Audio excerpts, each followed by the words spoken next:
Hello दोस्तों, जय हिंद। उम्मीद आप फॉलो मस्त होंगे और अपनी पढ़ाई में व्यस्त होंगे। आज आप सभी को फिर से मैथ का प्रैक्टिस करवा दें और ये एसएससी सीएचएसएल का क्वेश्चन है, ठीक है ना। और इंपॉर्टेंट क्वेश्चन भी है और कुछ प्रीवियस ईयर क्वेश्चन भी लिए हैं, ठीक है।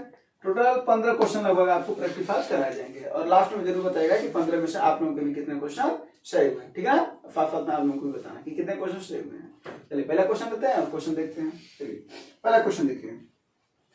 पहला क्वेश्चन क्या कर रहा है कि एक पुस्तकों का एक सेट, और ऐसा ही क्वेश्चन देते हैं जहां पर थोड़ा सा भी प्रॉब्लम अगर आपको रहेगा तो शायद वो थोड़ा दिक्कत कर सकता है, इसी वजह से ऐसे क्वेश्चन उठाया जाता है जहां पर आपकी धीरे धीरे वो प्रॉब्लम खत्म हो पाए। जैसे यहाँ पर देखिए, यहाँ पर दे रखा है एक पुस्तकों का एक सेट है, गौतम को एक निश्चित ऊंचाई का कार्टन मिला है, यानी ले दे करके ऊंचाई की बात कर रहा है और अंत में पूछ रहा है ऊंचाई कितनी थी, ठीक है ना। क्या दे रखा है, लंबाई दे रखा है, चौड़ाई दे रखा है, ऊंचाई पूछ रहा है और आयतन दे रखा है। तो बड़ी अच्छी बात है, क्योंकि घनाभ का क्या हो जाता है भैया, घनाभ का आयतन, घनाभ का आयतन, घनाभ का आयतन बराबर क्या होता है, यानी v बराबर क्या होता है, L गुणे b गुणे h, है ना। लेंथ ब्रीथ इनटू हाइट, यही सब ना। अब उसी का दे रखा। अब देखो यहाँ पर अगर रखोगे ना तुरंत तो वही आंसर नहीं आएगा। यानी अगर आयतन कितना है 22.5 क्या घन फीट ना, बोलो। यानी एक अगर फीट की बात किया जाए तो यही वाली बात हो रहा है, यानी घन फीट, बोलो। तो फीट का घन है, यानी 1 फीट का घन है। अब बराबर लंबाई कितना दे रखा है 48 इंच गुणे 27 इंच गुणे h, ये ऊंचाई पूछ रहा है। अब देखो यही घन फीट में है और ये इंच में है, या तो याद कर लो इस पैमाना को, क्योंकि हो सकता है पैमाना ना दे, वहां पर हो सकता है पैमाना ना दे। वैसे इसमें तो दे रखा है 1 फुट बराबर 12 इंच का प्रयोग करिए, तो पता तो होना चाहिए 1 फुट में 12 इंच होते हैं, बोलो। अरे पता भी होगा, गांव वाले लड़के इतना तो पता होना चाहिए, है ना। तो अब देखो 22.5 1 फीट घन, यही ना होता है, घन फीट है ना ये, इसमें तो फीट का घन है, तो कितनी बार होगा वो 1 फीट गुणे 1 फीट गुणे बराबर 48 गुणे 27 गुणे। ये बात समझ में ना। बस अब रख करके केवल आया होगा आंसर। हाँ, किलो का ये आंसर आया था मन लगाने से पहले, 1 लोग का, बाकी लोग का नहीं आया था। तो वही बात, एक जगह देखो फंसा दिया ना। अब इनको पता था तो इनका आंसर आ गया कि कैसे लगाना है। तो क्या हो जाएगा ये 22.5 गुणे 12 गुणे 12 गुणे 12, सब कुछ इंच में आ गया ना, बोलो गुणे। अब काट दो, देखो 12 चौके 4 तिहाई 3 नवा 3 त्रिका 9 3 चौके 3 से कट जाएगा ना, 3 7 21 3 5 15, ये ना 5 चौके 30 ना 30 इंच आएगा। 5 चौक 28 10.5 चौके 2, है ना 30 हो जाएगा। कोई दिक्कत बस। तो वही कभी कभी पैमाना नहीं दिया रहता, वैसे एक और पैमाना बता दे रहे हैं। 1 हेक्टेयर अगर कभी आ जाए, 1 हेक्टेयर में कितने वर्ग मीटर होते हैं 10,000 वर्ग मीटर, पैमाना लिख लेना, ठीक है। हाँ चलो अगला शब्द दिखा दे।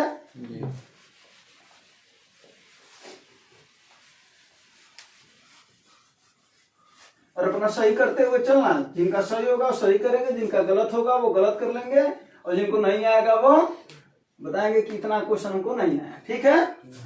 हाँ बाद में पूछेंगे, याद दिलाना। कह रहा 18 रुपए प्रति किलोग्राम की दर से 5 किलोग्राम गेहूं को एक दूसरे प्रकार के 2 किलोग्राम गेहूं के साथ मिलाकर के 20 रुपए प्रति किलोग्राम का मिश्रण प्राप्त होता है। यानी जो मिश्रण प्राप्त हो रहा है वो 20 रुपए वाला है, ठीक है। तो पूछ रहा महंगे गेहूं का मूल्य बताओ कितना होगा 25, कितना होगा 25। आया लगाया हो, चलो अच्छी बात है। तुम देखो क्या कह रहा है कि पहले गेहूं कितना था 5 केजी, बाद में कितना आया 2 केजी। इसका 5 केजी का मूल्य कितना है 20 18 कितना है 18 रुपए प्रति केजी।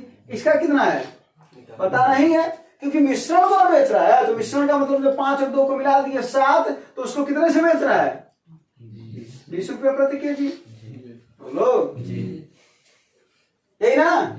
तो कुल कितना हुआ, अगर कुल की बात करें तो 20 सत्ते, और ये वाला कितना 18 बच्चे। अब बताओ कुल वाला यानी जो 7 kg वाला है उसका दाम 140, अब 5 kg वाले का दाम कितना है 90। तो जब हम उधर करेंगे तो कितना हो जाएगा, ये कितना बचेगा, 90 में से 140 को माइनस करेंगे तो कितना आएगा 50। अब 50 कितना है 2 kg का दाम ना, तो 1 kg का दाम कितना हो जाएगा, बटा 2 कर देंगे, कितना हो जाएगा 25 kg, अरे 25 रुपया प्रति केजी है ना, यानी महंगे वाला ये 18 रुपये प्रति केजी था, कितना है 25 रुपये प्रति केजी। बोलो कोई दिक्कत।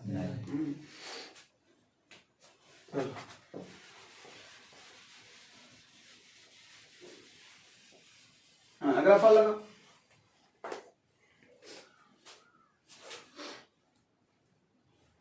cot 75 equal to 2 minus root 3, तो cot 15 का वैल्यू बता। अब ये सब जिनको आएगा ना समझ में वो देख करके आंसर कर लेंगे।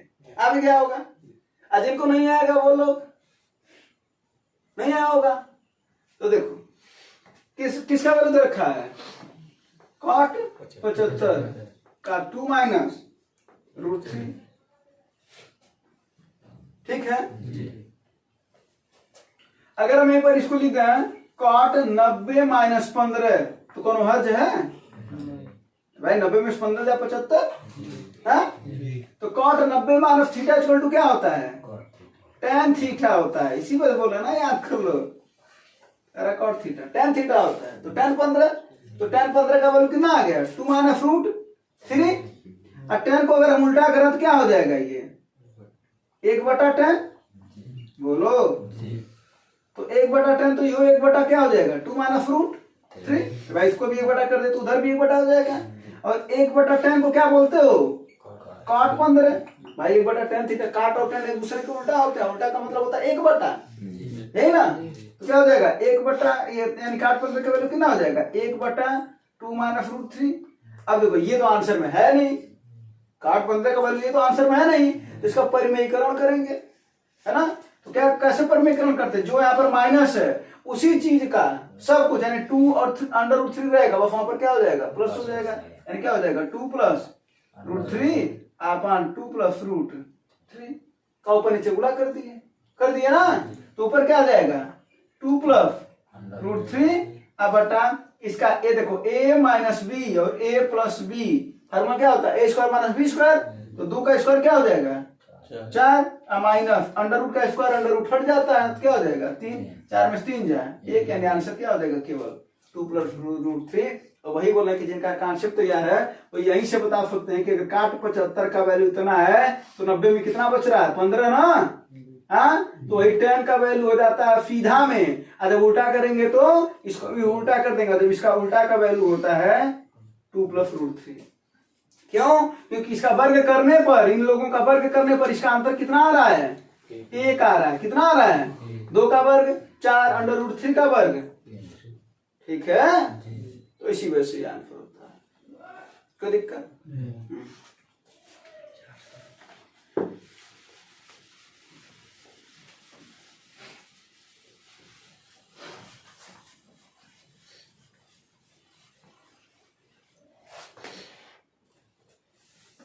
हाँ बताओ, चलो फार बताओ, 400।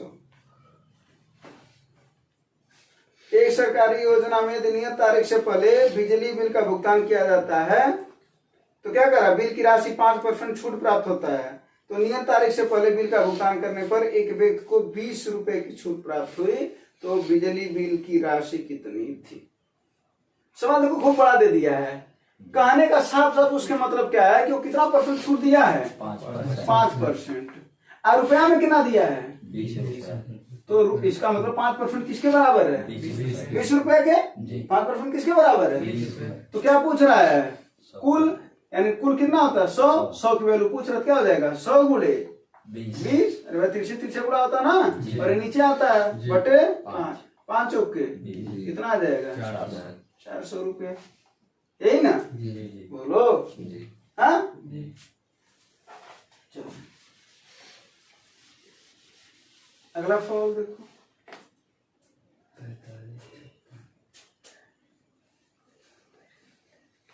एक दुकानदार एक पुस्तक को मुद्रित मूल्य पर 10% के छूट पर बेचने पर 12% का लाभ अर्जित करता है, तो क्रय मूल्य और मुद्रित मूल्य। मुद्रित मूल्य मतलब समझ रहे हो, छपा हुआ मूल्य, यानी अंकित मूल्य की बात कर रहा है वो, उसका क्या आएगा? लगा के बता रहे हो कि बस ऐसे तुक्का मार रहे हो? हाँ लगा के बताना, तुक्का मारोगे तो मुक्का मारेंगे। ये नहीं कि बस ऐसा हवाबाजी में ना बताया करो, लगा करके ही बताया करो, और उसका कॉन्सेप्ट सीखना ज्यादा जरूरी है, ठीक है? देखो सवाल में क्या कह रहा है कि एक दुकानदार को मुद्रित मूल्य पर 10% की छूट प्राप्त हुआ। छूट कितना प्राप्त हुआ?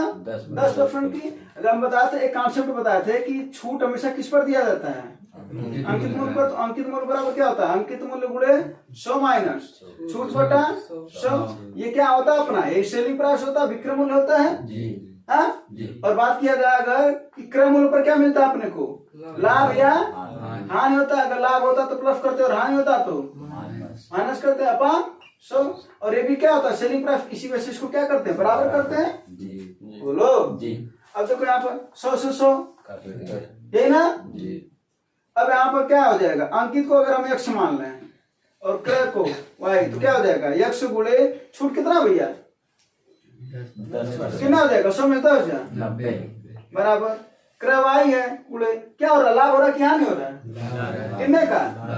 कितना हो जाएगा? है ना। क्या पूछ रहा है? क्रय अपान मुद्रित, यानी क्रय अपान अंकित, यानी x को इधर करेंगे, यही ना। तो 90, अब इसका बट्टा इधर हो जाएगा 112 बराबर y बटा x। तो दिक्कत। अब इसी को सॉल्व कर लो, कितने बार से कट जाएगा? 2 45 है 90, 2 25 10, 2 छक्के 22, 45 अनुपाते 56, यही ना। हाँ यानी अंकित मूल्य और सॉरी क्रय मूल्य और अंकित मूल्य। अंकित मूल्य कोई मुद्रित मूल्य का हो सकते हो, छपा हुआ मूल्य कर सकते हो, ठीक ना। हाँ सूची मूल्य भी कहते हैं उसी को। हाँ लेकिन निर्धारित मूल्य भी उसे कहते हैं, लेकिन लागत मूल्य किसे कहते हैं? क्रय मूल्य को, ठीक है। तो सब कुछ नाम भी याद रख लेना, वरना कभी कभी नाम कंफ्यूजन कर देता है, ठीक है। हाँ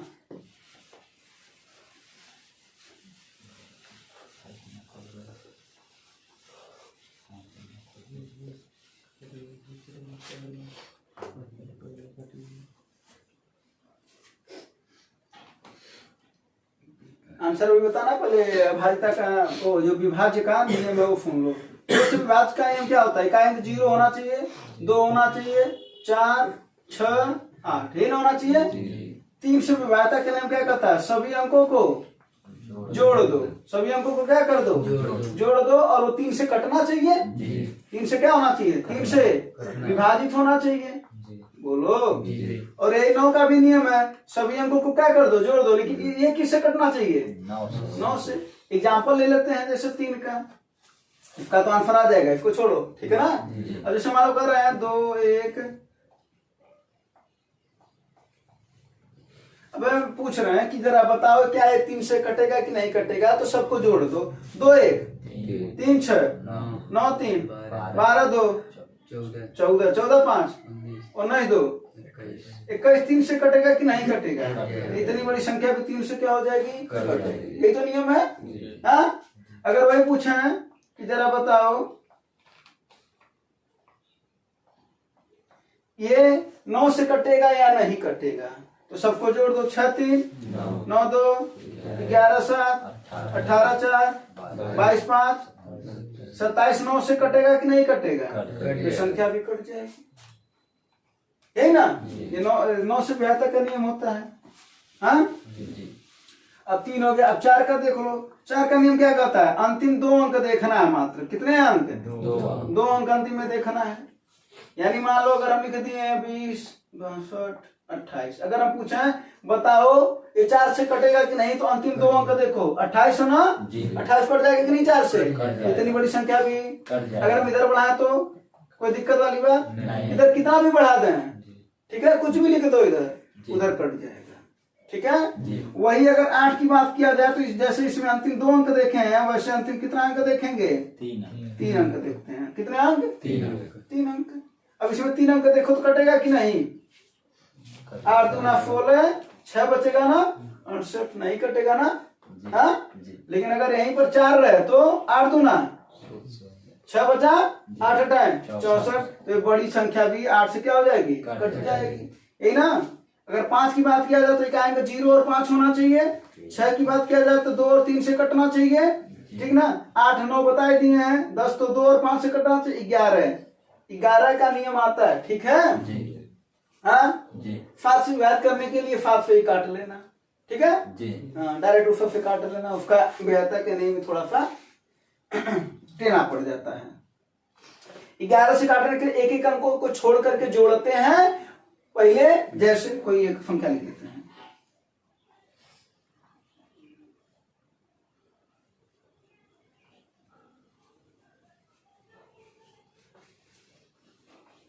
मान लो ये हम पूछ रहे, बताओ 11 से कटेगा कि नहीं कटेगा, तो एक एक अंकों को छोड़ करके जोड़ दो, ठीक है। यानी 1 और 2 और 4 को जोड़ लिया, फिर जो बचे हुए हैं उनको जोड़ दो।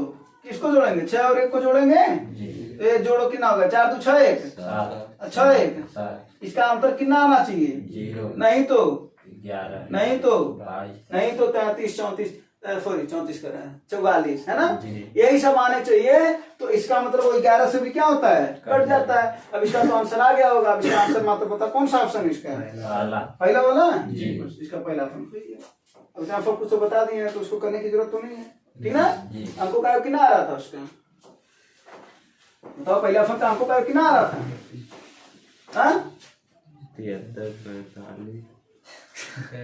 अंकों का ये बोल रहे हैं 33, बस 33 3 से कट ही जाएगा, है ना।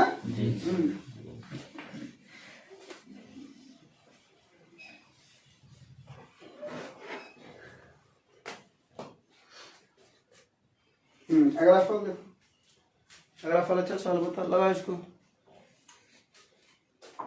2 वर्ष में 10,890 रुपए हो जाती है, 3 वर्ष में 11,979 रुपए हो जाती है, तो राशि बताओ।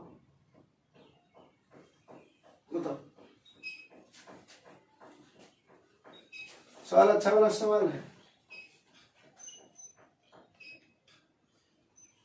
यहाँ पर एक और फल पूछ सकता था, राशि की जगह पर पूछ सकता था दर बताओ, ठीक है।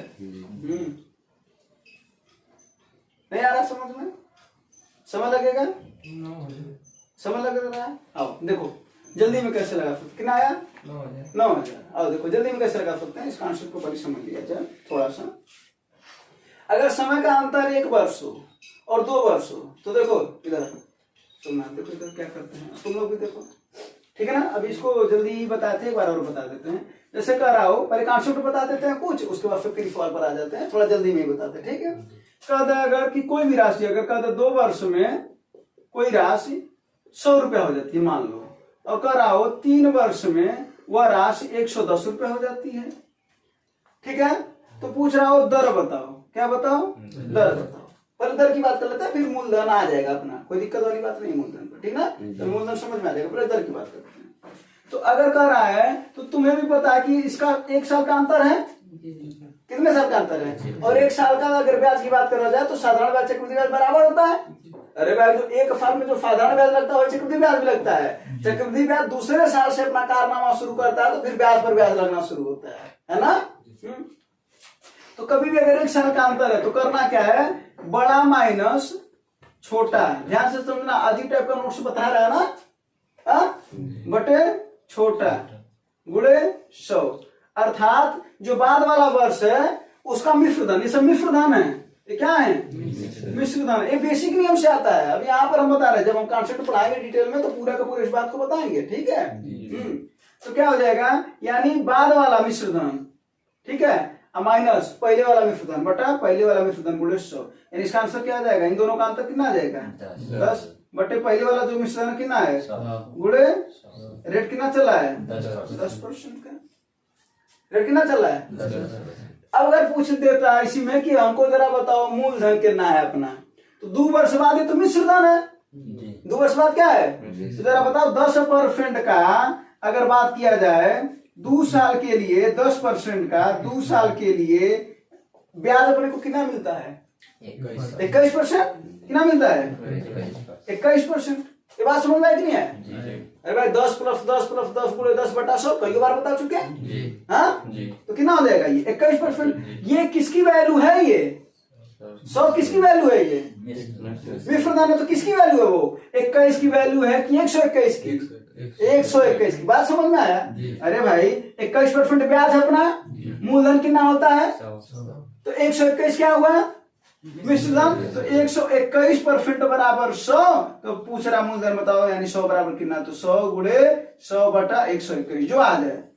हम कैलकुलेशन करके दिखा नहीं रहे हैं। अब इसी टाइप का सवाल दे रखा है। अब कॉन्सेप्ट समझ में आएगा, कुछ ना कुछ समझ में आएगा। चलो अब यहाँ पर एक चीज और बता देते हैं, पहले इसको देख लो। अरे ये भी मिटा दिए, चलो कोई बात नहीं। अगर यही बात करें कि अगर 2 साल का अंतर दिया रहा तब क्या करोगे? कहने का मतलब मान लो 5 वर्ष में कह रहा है, 5 वर्षों में कोई राशि कर दे कि कितना हो जाए? 225 रुपए हो जाती है, ठीक है ना? कितना हो जाती है? 225। और 7 वर्षों में वही राशि हो जाती है तुम्हारी 400 रुपए। कितनी हो जाती है? 400 रुपए। तो पूछ रहा है जरा बताओ भैया अपना रेट क्या है। तो जब दर पूछेगा तो उसी जैसा हम ये भी ज्ञात कर सकते हैं, लेकिन इसमें थोड़ा सा महंगा पड़ जाएगा ज्ञात करना, ठीक है ना? इसी वजह से थोड़ा सा कम समय पूछा है। जैसे देखो 2 वर्ष में पूछा है ना, लेकिन दर ज्ञात करने के लिए कुछ भी रहे ज्ञात कर सकते हो। कैसे? ऐसे जरा देखो, दर ज्ञात करना है तुम्हें। जब अंतर 1 साल का था तो हम दोनों का अंतर ले लिए बटा पहले वाला गुणे 100 कर दिए। लेकिन जब अंतर 2 साल का रहेगा तो सबसे पहले उन दोनों को बटे लिख दो, यानी बाद वाला बटा पहले वाला। कोई दिक्कत? हाँ? अंतर कितने साल का है?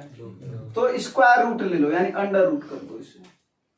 अगर अंतर 3 साल का रहता था क्यूब रूट, 4 साल का रहता तो चतुर्थ घात वाला रूट, चतुर्थ मूल, है ना? तो ये बताओ अंडर रूट में इसकी वैल्यू कितनी हो जाएगी भैया? इसकी वैल्यू कितनी हो जाएगी? छोटा कौन है? बड़ा कौन है? क्या लेना है इनका? 5 बटा छोटा ना, यानी 15 है गुणे 5 100 बटा 3 अर्थात 33 से 1/3% का रेट चल रहा है। मात्र 2 लाइन में ज्ञात कर सकते हो। समझ में नहीं है? समझ में नहीं है? अगर 3 साल का अंतर रहेगा तो क्या कर दोगे? क्यूब रूट ले लोगे। हाँ बोलो, आ जाएगा ना? अब ये वाला सवाल बता दें, अब इसको बताना पड़ेगा जो सवाल दे रखे हैं। आंसर आया होगा जी, बताना ही पड़ेगा।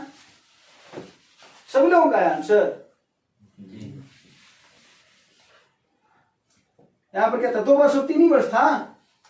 कितना वर्ष समय है? हाँ रुपया, बस यहाँ पर रुपया चेंज है, यही ना?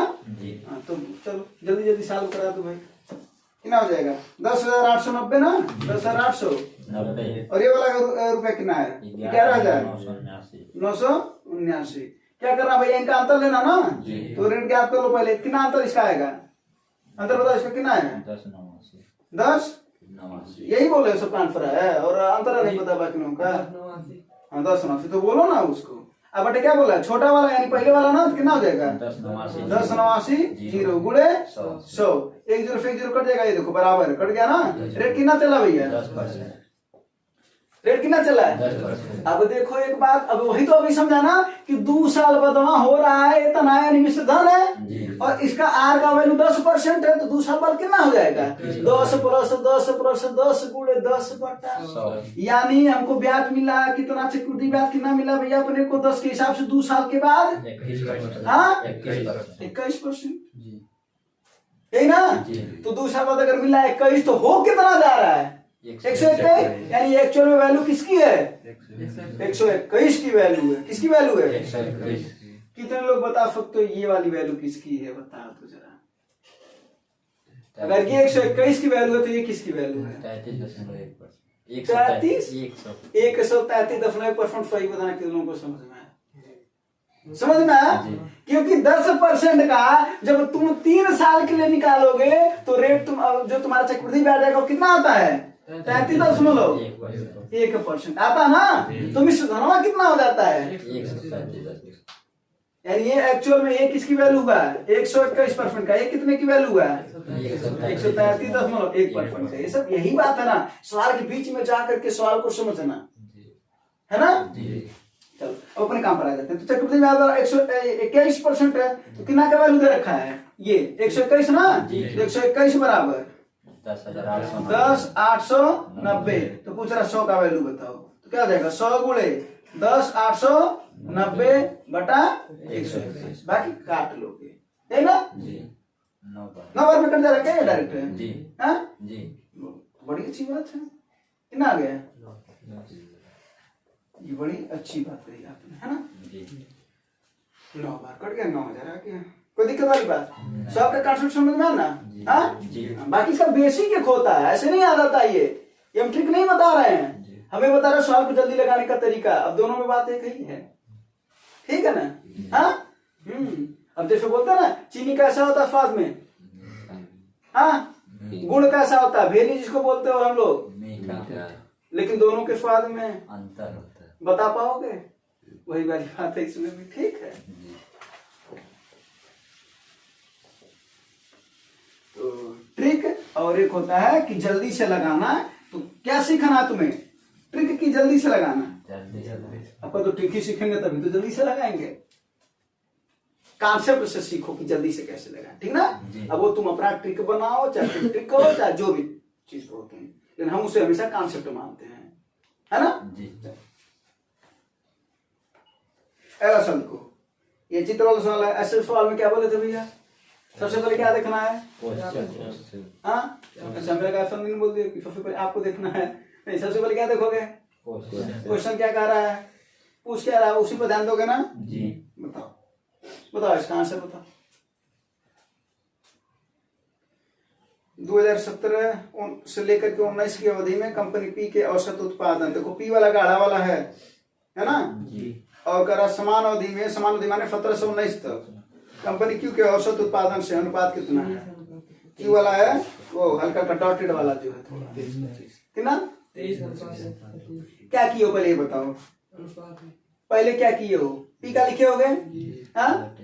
तो पी का 17 से लेकर 19 तक कितना है? यानी 2017 में होगा, 18 में होगा और 19 में होगा। पी का कितना है? 17 में कितना है? 25। फिर 18 में कितना है? 50। 19 में कितना है? 40। फिर इनको जोड़ करके बटा 3 करोगे, औसत निकालना ना इनका। अरे भाई पी का औसत, अब देखो यहीं पर थोड़ा सा हम लोग गलती करते हैं क्या, लेकिन ध्यान देना सवाल अगर कुछ और पूछ देगा तो गड़बड़ भी हो जाएगा, समझो बात को। अगर बात कर रहा है कि पी का औसत, यानी सभी पी का औसत तीनों वर्षों में, तब तो हम तीनों को जोड़ करके बटा 3 करेंगे। लेकिन साथ साथ में कर रहा है क्यू का भी औसत तीनों वर्षों के लिए, तो वहां पर भी बटा 3 होगा ना। इस वजह से ऐसे में बटा 3 नहीं करते। लेकिन अगर पूछ दिया होता कंपनी क्यू का मात्र 2019 से, अगर हम बात पूछा होता तब औसत निकालना पड़ता। यही सब ध्यान देना है कि दोनों में तीनों साल का औसत पूछ रहा है, तो भाई कहीं कहीं ये प्लस होकर के बटा 3 होगा कि नहीं होगा। उसी तरीके से क्यू बराबर क्या होगा? क्यू का वैल्यू कितना है? क्यू वाला बताओ। 35, 40, 50। इनका भी जोड़ करके बटा 3 होगा कि नहीं होगा? वही हम बात कर रहे हैं, जब तीनों का औसत की बात कर रहा तो बटे जब करोगे लोगों का पी बटा क्यू करोगे ना, बोलो तो 3 से 3 कट जाएगा ना। वही बोले कि तो कौन जरूरत है बटा 3 लिखने की, ठीक ना? और कई लोग ऐसे करते हैं कि क्या करते हैं, पहले इसका औसत निकालेंगे, जोड़ करके 3 से भाग देंगे, फिर जोड़ करके 3 से भाग देंगे, तब जाकर के दोनों को बटे करेंगे।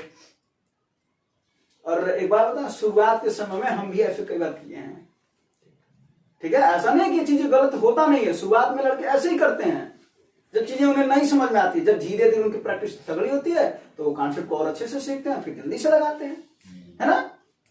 वही कहता ना, सवाल लगाना और जल्दी लगाना दोनों आना चाहिए। तो पहले लगाना सीखो, फिर उसके बाद फिर जल्दी लगाना सीखो, ठीक है ना? तो ये 3 से 3 तो कट जाएगा। इसका योग कितना आया होगा? 115। इसका योग कितना है? काट दो, 5 से ना कटेगा। 5 2 10, 5 5 25 है ना? 5 2 10, 5 3 15, 23 25 आया। 23 25 कोई दिक्कत? लेकिन अगर वही बोल रहे हैं कि मात्र का देता क्यू के, भैया क्यू के 2019 से अनुपात बताओ, तब क्या होता है? तब 115/50 होता है मात्र। हाँ गलत, इसका औसत बोल रहा है ना। हाँ तो पहले इसका बटे 3 करोगे, कि जो औसत आएगा उसके बटे 50 करोगे। तो वही बोला ना, सवाल में कभी कभी ऐसा कैलकुलेटिव दे देता है। इस वजह से सबसे ज्यादा जरूरी है सवाल को लगाना, तो जरूरी है, उससे भी कहीं ज्यादा जरूरी है कि जो लास्ट में क्या पूछ रहा है उसको समझना। कभी एक सवाल ऐसे आया था, कितने घंटे अधिक लगेंगे, लेकिन उस समय आ गया था ना, वैसे ही सवाल गलत हो जाता है कभी कभी। बहुत आसान सा सवाल।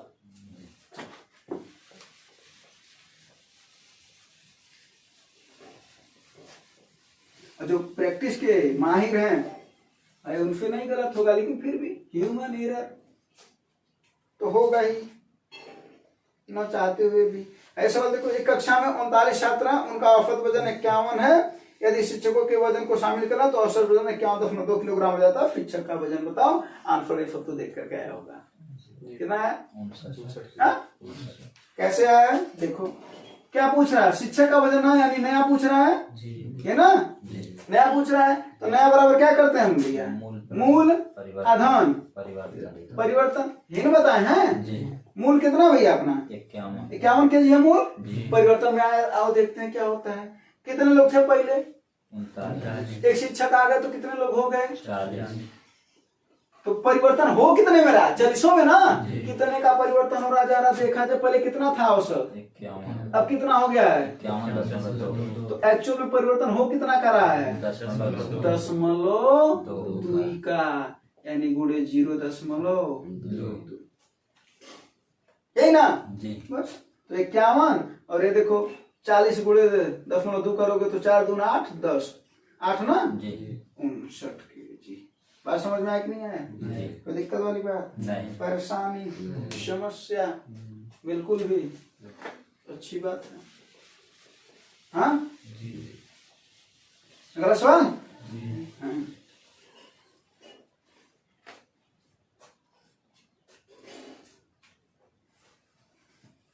हाँ, एक गोले का पृष्ठीय क्षेत्रफल इतना तो गोले की त्रिज्या बताए। ये सब कितनी बार बताए हैं? हाँ? हम फार्मूला बताते, तुम लोग सवाल लगाओ। गोला दे रखा है, गोले का आयतन क्या होता है भैया? 4/3 पाई आर क्यूब, है ना। इसका संपूर्ण पृष्ठ यानी पृष्ठीय क्षेत्र कितना होता है? 4 पाई आर स्क्वायर, यही ना। अगर अर्धगोला रहे तब कितना हो जाएगा भैया? अर्धगोले का आयतन कितना होता है? 2/3 पाई आर क्यूब, यही ना। और इसका संपूर्ण पृष्ठ यानी पृष्ठीय क्षेत्र कितना होता है भैया? 3 पाई आर स्क्वायर। और सभी पर सवाल पूछा गया, ठीक है। आंसर आ गया होगा। संपूर्ण पृष्ठ तो दे रखा है गोले का, यही ना। बोलो, गोले का पृष्ठीय क्षेत्र दे रखा ना, इसी का वैल्यू दे रखा 1386। तो कितना हो जाएगा ये? 4 पाई आर स्क्वायर बराबर 1386 ना। तो 4 गुणे 22/7 गुणे आर स्क्वायर बराबर 1386 है। 11 कट रहा है क्या? ये कट जाएगा। 11 दूना 11 के नाम 11 कितना है? 2। 11 दूना 22, 11 छक्के 66, यही ना। 2 से फिर कट जाएगा ये। 2 छक्के 12, 2 तिहाई 6, यही ना। हाँ तो कितना आ जाएगा? आर स्क्वायर बराबर 7 गुणे 63 है ना। इसको 7 गुणे 9 लिख सकते हो। अब बटा कितना है? 4 है। तो आर का वैल्यू कितना हो जाएगा? स्क्वायर की वैल्यू है। अब जोड़ा निकल करके भागेंगे, बाहर आएंगे तो कितना हो जाएगा? 7। अब 9 से क्या कौन भागेगा? 3। 4 से कौन भागेगा? 7 × 21/2 कितना होता है भैया? 10.5। फार्मूला लिख लो, ठीक है। अब इसी में एक सवाल ऐसा देखे हो जहां पर कहता है कि त्रिज्या को अगर हम 10% बढ़ा दें तो गोले का आयतन कितना वृद्धि होगा? आता भी होगा, बताया भी होंगे। अगर कह देगा त्रिज्या में 10% की वृद्धि कर दो तो जरा आयतन, गोले के आयतन में बताओ कितना % की वृद्धि हो जाएगी? तो जरा भैया बता दे रहे हैं हम। ये जो नियतांक मान इसको हटा दिया जाता है। आर पर कितना का था? 3। तो 10 की 3%, 3 बार वृद्धि करोगे। कितनी बार वृद्धि करोगे? 10 की कितनी बार? 3। और 10 की 3 बार वृद्धि करोगे तो कितना होता है? 33.1। तो पूछ रहा है वही। अरे भाई फार्मूला होता है ना, नहीं समझ रहा तो मूल कितना मान लो? 100। 10% की वृद्धि हुआ तो 110/100 3 बार वृद्धि करोगे ना, अपने आप आएगा। कितना आएगा? 133.1। तो पूछ रहा है कितना वृद्धि हुआ? 100 से 133.1 हो गया, तो 33.1 कितना वृद्धि हुआ? सवाल पूछेगा कितना % हो जाएगा, तो आंसर 133.1। पूछे कितना वृद्धि होगा तो 33.1, क्योंकि वृद्धि तो इतना न होगा। हाँ? अगर वही कहते त्रिज्या को 10% बढ़ा दिया जाए तो उसके पृष्ठीय क्षेत्र में कितना परिवर्तन होगा, तो इस पर कितना घात है भैया 2, तो 4 पाई को नहीं लिया जाएगा, r पर 2 घात तो कितना हो जाएगा 2 बार बढ़ेगा, तो 10 2 बार बढ़ता है कितना होता है भैया नहीं समझ, तो फिर इसको भी ऐसे कर देना 10 कितना सालों करना, तो ये बार ना बढ़ रहा है, ये अपने आप आएगा 121, 21% की वृद्धि होगी, चाहे कर सकते 121% होगा, परसेंट वाला भी कभी सवाल पूछ देता है ना, रिवीजन में रहे इस वजह से इसको बता देना है, ठीक ना, और हमारा काम ही है रिवीजन करवाना। हाँ लगभग कितने क्वेश्चन की प्रैक्टिस हो चुकी है अभी तक? 600 क्वेश्चन कम से कम प्रैक्टिस हो चुके होंगे अभी तक, है ना? हाँ बस उस क्वेश्चन को तैयार करते रहो, काम बन जाएगा, है ना? जो उसमें से इंपॉर्टेंट क्वेश्चन होते हैं, जो तुम्हें नहीं आ रहे हैं या प्रॉब्लम कर रहे हैं, उन्हें क्या करना चाहिए, एक जगह पर लिख भी लेना चाहिए। अगला सवाल लगाओ, कह यदि किसी भिन्न के अंश में 50% वृद्धि और उसके हर में 28% की कमी हो जाए तो उसका मान कितना हो जाता है 25/36 होता है, तो मूल भिन्न ज्ञात करो कितना हो जाएगा। हाँ तो किसी भिन्न के अंश में 50% की क्या कर रहा है वृद्धि, मान लेते हैं वो कोई चीज x है, तो इसमें 50% की वृद्धि कितना हो जाएगा 150, बोलो कितना हो जाएगा 150। दूसरा भिन्न है y और इसमें क्या कर रहा है 28% की कमी, तो 28% की कमी का मतलब कितना हो गया 72%, और यही बताओ कितना हो जा रहा है 25/36, 100 से 100 36 दूना 25 छक्के 2 तिहाई, क्या बचा यहाँ पर ऊपर 3x और नीचे y बराबर क्या बचा है 1 है ना, तो x/y 3 को उधर भेज दो, तो x/y बराबर 1/3, कोनो दिक्कत वाली बात नहीं। तो मूल भिन्न क्या था x और y तो था, x में वृद्धि किए थे y में कमी, वो बोला था कमी तो कमी कर दी। हाँ अगला वाला सवाल बताओ, इधर फार्मूला बताते इसका ना। हाँ हाँ चलो ये वाला सवाल देखो, ये वाला सवाल फार्मूले पर है ना। हाँ अगर फार्मूला पता तो आंसर तुरंत आ जाएगा, और नहीं फार्मूला पता तो आंसर भाई नहीं आएगा, फिर तब कैलकुलेशन करना पड़ जाएगा, ठीक है, अभी छोड़ना भी पड़ जाएगा। चलो अच्छा बात बताओ, अगर ये बात देखा जाए एक और तरीके से लगाया जा सकता है, एक और तरीके लगा सकते हैं, कैसे अब इसको भी बताते हैं, पहले इसको फार्मूला बता देते हैं। देखो एक फार्मूला है a प्लस b का, फार्मूला बोलो क्या बताते हैं, a प्लस b का होल स्क्वायर बराबर a माइनस b का माइनस है प्लस है प्लस 4a, ठीक ना, या इसी को क्या लिख सकते हैं, अगर इसको इधर भेज दो क्या हो जाएगा a प्लस b का माइनस a माइनस b का बराबर, या अगर हम इसको इधर भेजते हैं तो a प्लस b का माइनस बराबर, अरे भाई देखो इसको इधर भी रहने दिए, इसको इधर भेज दिए, इसी पर तो तुम्हारा सवाल है ना, देखो प्लस का स्क्वायर है, माइनस से 4 गुणे पहला गुणे दूसरा, क्या कर दोगे पहला माइनस दूसरा, पहला माइनस दूसरा कर दोगे कितना आया होगा 997 में से 932 को घटाना है ना। हाँ तो माइनस का कितना आएगा 25 आया, 25 का वर्ग कितना हो जाएगा, यानी इसका आंसर कितना आ गया 25, ठीक ना। थोड़ा फार्मूला पर बात करते हैं, फिर एक और तरीका बताते हैं और जल्दी से कैसे लगा सकते हो, और वो तरीका सिखाते हैं, और हमेशा ध्यान रखना चाहिए ऐसे तरीकों को, ठीक ना, बहुत हेल्प करते हैं। जरा इसको पहले सीख लो।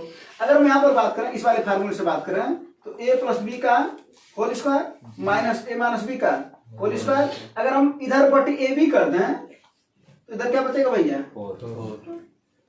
है ना, हो सकता है यही वाला इस पर देते सवाल। अगर हम यहाँ पर ए बी यहाँ पर किए, अगर हम 4 को कर दे बटा 4 तो यहाँ पर क्या आएगा ए बी आएगा ना। अब हम जो इस सवाल की बात कर रहे हैं ध्यान से सुनो सब लोग, जब भी एग्जाम देना एक चीज और दिमाग में रखा करो, कैलकुलेशन जब भी आए कहीं भी किसी भी सवाल में अगर कुछ कैलकुलेशन का पार्ट आ रहा है तो इकाई अंक सबसे पहले ऑप्शन का देखना चाहिए। ये तुम्हारी आदत नहीं बन पाती है, इसको रोज समझो, इस बात को तुम्हारी आदत नहीं बन पाती है।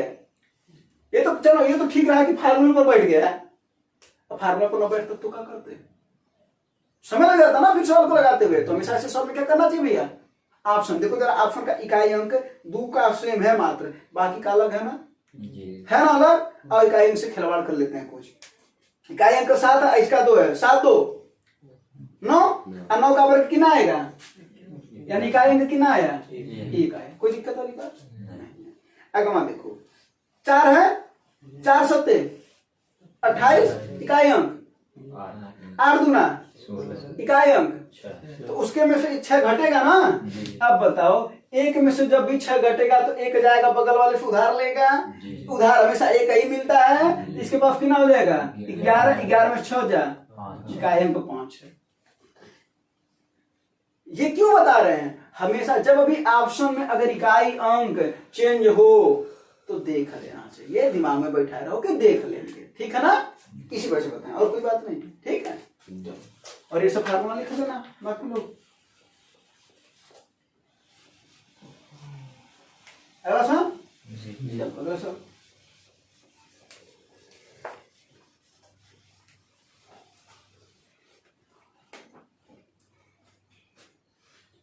दो लोग है ना, वही काम संभाला, सिंपल फफाल बफूफी में कहा 2-4 तो भाषा क्या कर रखा है, फालतू का उसी में रख रखा है कि इतने बजे से शुरू हुआ है। अरे ठीक है, कुछ भी हुआ हो तुम्हें तो वही तरीके से मतलब है ना।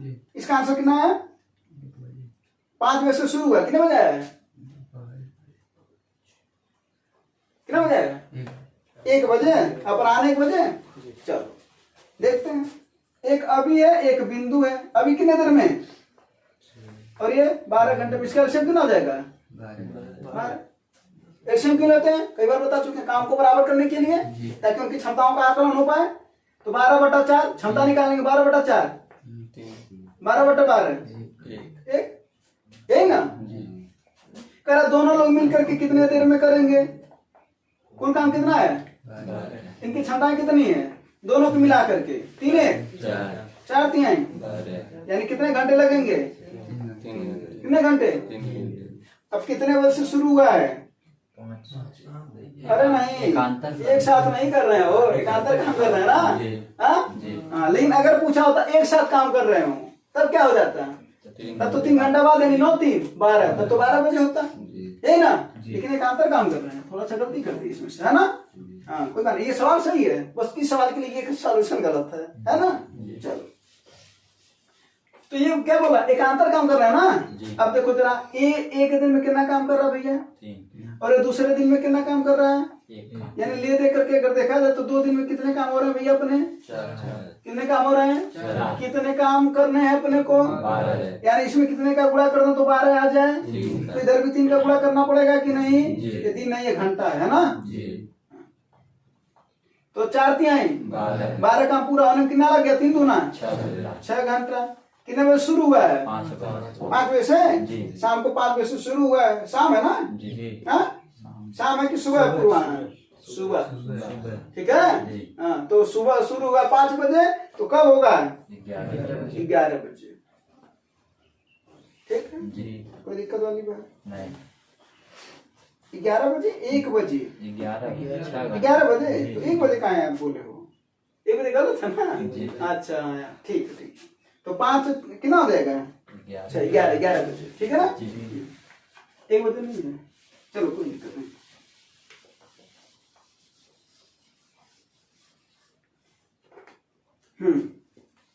और सवाल है ना, हाँ अगला, क्रमशः 12 और 8 सेंटीमीटर वाले 2 वृत्त एक दूसरे को बाह्य रूप से स्पर्श करते हैं, उभयनिष्ठ स्पर्शी की लंबाई बताओ। एक दिन बहुत डिटेल में इसको समझाए थे, आज उतने डिटेल में नहीं समझाएंगे।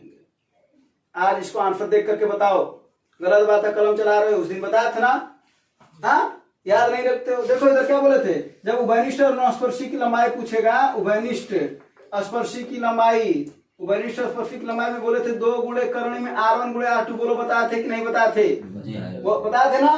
तो क्या करते हो, तो क्या हो जाएगा, 2 गुणे करणी में R1 गुणे R2, यानी क्या है 12 गुणे 8, यही ना। 2 गुणे 12 से कौन निकल जाएगा बाहर, इसको क्या लिख सकते हो, 4 गुणे 3, और ये 4 गुणे 2, 4 बाहर निकल जाएगा, 3 दूना 6 फंस जाएगा, तो 4 बाहर निकलेगा तो 4 दूना करणी में, बताया था ना। हाँ ये कल नहीं परसों वाले क्लास में, परसों वाले क्लास में ना। हाँ, अगर किसी को इसका डिटेल समझना तो परसों वाला क्लास कर लेगा, ठीक है। हाँ, कोई दिक्कत? उसमें एकदम अच्छे से समझा कर इसको बता दिए थे कि स्पर्शी क्या होती है और ये क्या होता है। फिर अगर अगली बार आएगा तो फिर उसको डिटेल में बता देंगे, ठीक है ना। हाँ। इस बार इसको नहीं बता रहे, डिटेल में नहीं बता रहे। ये लास्ट सवाल है। हाँ, लास्ट सवाल बताओ इसका आंसर। ये कैलकुलेशन वाला सवाल है बस, और कुछ नहीं इसमें, है ना जी। कुल वोट कितने होते हैं? 100%। क्या बोल रहा है उसमें से 80% मत डाला गया है। कितना डाला गया है? लगाओगे इसके, लगाओगे कि लगाएं? मतलब कैलकुलेशन है बस, और कुछ नहीं है ना। कुछ कुछ कभी कभी बातें नहीं समझ में आती है, कभी कभी छोटी बातें होती हैं, अदरवाइज कैलकुलेशन। देखो इधर 80% वोट डाला गया, यानी 80% वोट पड़ा है। बोला जिसमें से 5% अवैध घोषित कर दिया गया। वो तो होता ही भाई चुनाव में, इनवैलिड वोट होता ना। तो 5% अवैध है, तो बचा कितना भैया? 95 बचा कि नहीं बचा? हाँ, अब ये क्या है? इधर देखो, ये क्या है? अब ये कौन सा वोट है? डाला हुआ वैलिड वोट, वैध मत। नहीं समझे? अगर 100 में से 80 पड़ा, ठीक है, अपने पास 80 आया, 80 वोट। 80 में 5 इनवैलिड होगा तो बचा 95। ये वैलिड वोट है। इसी वैलिड वोट का जीतने वाला कौन है? एक उम्मीदवार को इतना मत प्राप्त हुआ, यानी कुल वैध मतों का 75% है ना। तो इसी का कितना 75% कोई पाया है, और जो पाया उसकी संख्या कितनी है? 10, 5, 45 है। ये बातें समझ में आया कि नहीं? लास्ट वाला भाई, ये कुल वोट है, इसी का 75% करा, इतना पाया वो। तो पूछ रहा क्या? कुल वोट बताओ, यानी कुल मतदाताओं की संख्या, यानी 100 की वैल्यू बताओ। यानी इतना बराबर इतना, तो 100 बराबर कितना? 3 से तिरछा गुणा कर दो भैया, क्या हो जाएगा? 100 गुणे 10, 5, 45।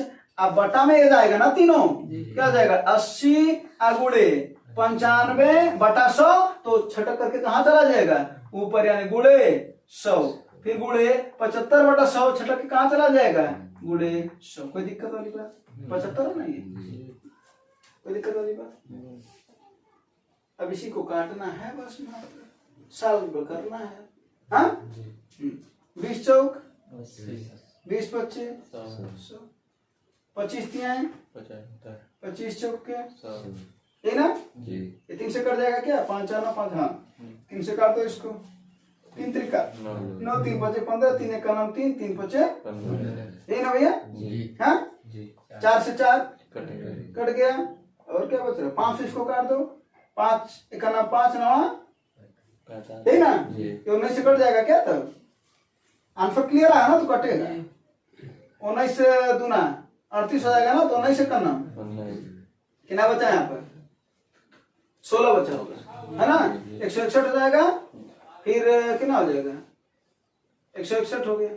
59 152, हाँ 59 152 कितना हो गया? 185। 9 बचा 95, 19 बचे 95, 185, ठीक ना। और क्या बचा है? ये 2 जीरो बचा है इसके आगे, यानी कितना हो जाएगा? 185 के आगे कितना जीरो? यानी 18,500 वोट थे। कैलकुलेशन करना, काटना वाला काम तो तुम कर ही सकते हो। कॉन्सेप्ट समझ में आया कि नहीं आया? और ऐसे सवाल कई बार पूछे जा रहे हैं, ठीक है ना। जरूर थोड़ा ध्यान दे लेना। कोई दिक्कत, परेशानी, समस्या, प्रॉब्लम? धन्यवाद, जय हिंद।